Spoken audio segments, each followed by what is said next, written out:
எடப்பாடி அவர்கள் உங்களை குறிப்பிட்டே பேசியிருக்காரு.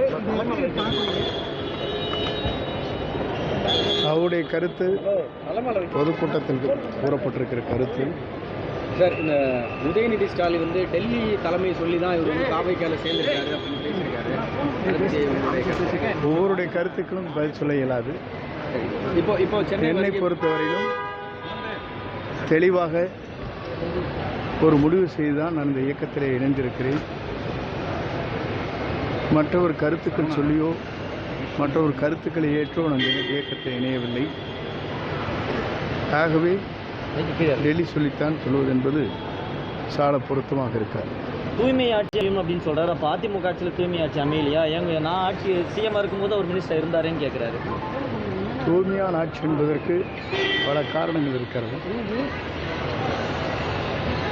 புரட்சித் தலைவர் அம்மா ஆண்ட காலம் தூய்மையான ஆட்சியாக இருந்திருக்கிறது. ஒரு காலத்தில் நாங்கள் பின்பற்றினோம். ஆகவே தான் அன்றைய தினம் வெற்றி என்ற இலக்கை புரட்சித் தலைவர் இருக்கும் வரை 3 முறை அவரை யாராலும் வெல்ல இயலவில்லை.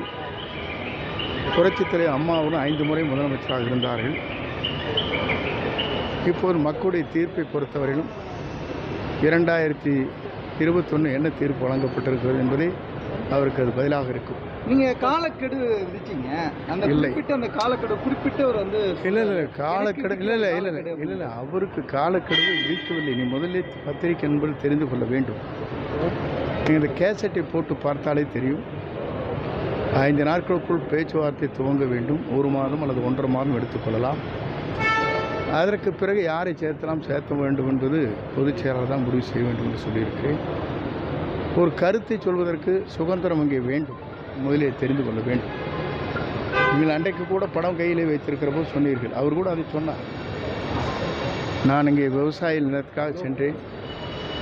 அவர் படம் இல்லை, அம்மா படம் இல்லை, தலைவர் படம் இல்லை என்று சொன்னார் என்று குறிப்பிட்டார். இதே விவசாயிகள் நடத்திய ஒரு நிகழ்ச்சி அங்கே காவிரி டெல்டா பகுதியில் விவசாயிகளுக்கு சிறப்பு மண்டலமாக அறிவிக்கின்ற போது அன்றைக்கு விவசாயிகள் தலைவர் அம்மா படத்தையெல்லாம் வைத்துத்தான் நிகழ்ச்சி நடத்தினார்கள். இந்த நிகழ்ச்சியை பொறுத்தவரையிலும் எல்லோரும் சேர்ந்து நடத்திய நிகழ்ச்சி. ஆகவே இந்த கருத்துக்கள் சொல்வதற்கு என்ன காரணம் என்று சொன்னால், புரட்சித் தலைவரால் புரட்சித் தலைவர் அம்மானால் அடையாளம் காட்டவர் நாம் அனைவரும். ஆகவேதான் அந்த கருத்தை அந்த இடத்திலே நான் சொன்னேன். சார், இந்த விஷயம் அவர் வந்து நேற்று குறிப்பிட்டு சொல்லும்போது கட்சியில் 2 வருஷமாக விசுவாசமாக இல்லை செங்கோட்டையன் அவர்கள். இங்கே இருந்தே எங்களுக்கு எதிரான நிலையில் செயல்பட்டார் அப்படின்னு அவருடைய கருத்து அப்படி இருக்கிறது. என்னை பொறுத்தவரை அது போன்று இல்லை. Okay sir. சரி, குறிப்பிட்டு நீங்கள் தொடர்ந்து இப்போ வந்து உங்களுடைய பன்னீர்செல்வம் டிடிவி தினகரனோட பேசும் பொழுதும் இங்கே இருந்தே தொடர்ந்து அவர் செயல்பட்டார். கட்சிக்கு விரோதமாக தொடர்ந்து செயல்பட்டு வந்தார். அதனால கட்சியில் பகிரங்கமாக பேசுகிறார். அவர் பகிரங்கமாக பேசட்டும். நேற்றைய வந்த கூட்டங்களையும் உங்களுக்கு தெரியும். எந்தெந்த மாவட்டத்திலிருந்து வந்தார்கள், எந்தெந்த பகுதியிலிருந்து வந்தார்கள், எந்தெந்த பகுதியிலிருந்து இங்கே கூட்டம் வந்தது என்பது அங்கே இருக்கிற கோபிச்செட்டிப்பாளையத்தில் வாழுகிற மக்களுக்கு தெரியும். பல்வேறு இடங்களிலே பேருந்துகள் வாகன மூலமாகத்தான் இங்கே வரப்பட்டிருக்கிறது. நான் அங்கே சென்றபோது நீங்கள் பார்த்திருக்கக்கூடும். 2 இடங்களிலே வந்த கூட்டங்கள் எவ்வளோ என்பதை நீங்கள் அறிவீர்கள். ஆகவே இதற்கெல்லாம் கருத்து சொல்வது என்பது இயலாத சூழ்நிலை. ஒருவர் இயக்கத்திலிருந்து தான் பிரிந்ததற்கு பிறகு ஒருவரை பற்றி விமர்சனம் செய்வது என்பது ஒரு நல்ல நடைமுறையாக இருக்காது. அதை அவர் பின்பற்ற வேண்டும். ஏனென்று சொன்னால் எல்லோரையும் ஒருங்கிணைக்க வேண்டும் என்பதற்கு தான் நான் பேசினேனே தவிர இல்லை என்றால் பேசுவதற்கு வாய்ப்பில்லை.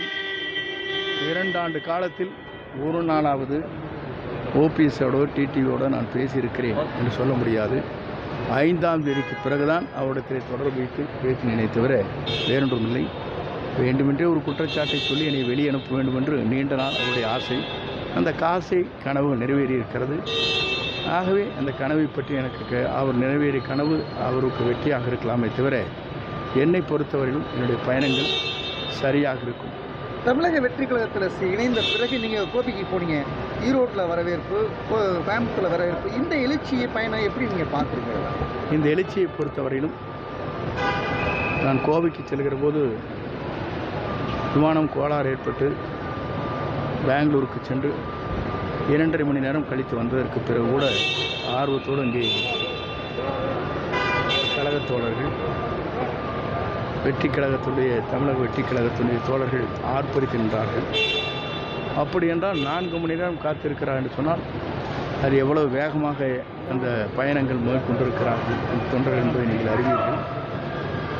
பல்வேறு திருமணங்களுக்கு செல்கிற போது எல்லோருமே என்னோடு படம் எடுத்து கொண்டார்கள். கேட்கின்ற போது கல்லூரியில் படிக்கின்ற மாணவ மாணவிகள் அப்போது சொன்னார்கள், ஒரு மாற்றத்தை நாங்கள் விரும்புகிறோம் என்று குறிப்பிட்டார்கள். நீங்கள் இப்போ எல்லாம் தொடர்ந்து கேட்டது சரி, நாளைக்கு ப்ளீஸ் நோக்கத்தோடு தான் செய்கிறார்கள். எத்தனை ஆண்டுகள் கழித்து 92வது ஆண்டுக்கு பிறகு எத்தனை ஆண்டுகள் உருண்டோடி இருக்காது, அதை நீங்கள் புரிந்து கொள்ள வேண்டும். திருநாவுக்கரசு நீங்களும் மீட் பண்ணதை வந்து கூட்டணிக்காக நீங்கள் கூப்பிட்டதாவோ ஒரு இது பேசும் பொருள் ஆகிட்டு இருக்கு. இல்லை, திருநாவுக்கரசு ஒரு திருமணத்துக்கு வந்தார். அவர் குடும்பத்தை சார்ந்தவர்கள், அவரே அவரோட தொழிலெல்லாம் பல்வேறு தொழில் நடத்தியவர்கள். ஆகிய அவருடைய திருமணத்தை கலந்து கொள்வோம். நானும் சென்றேன், அவரோடு பேசினேன். அரசியல் ரீதியாக அல்ல, நட்பின் ரீதியாக பேசினேன். வர வாய்ப்பு இருக்கா சார் கட்சிக்கு? பொறுத்திருந்து பாருங்கள். ஓகே சார், வாழ்த்துக்கள் சார்.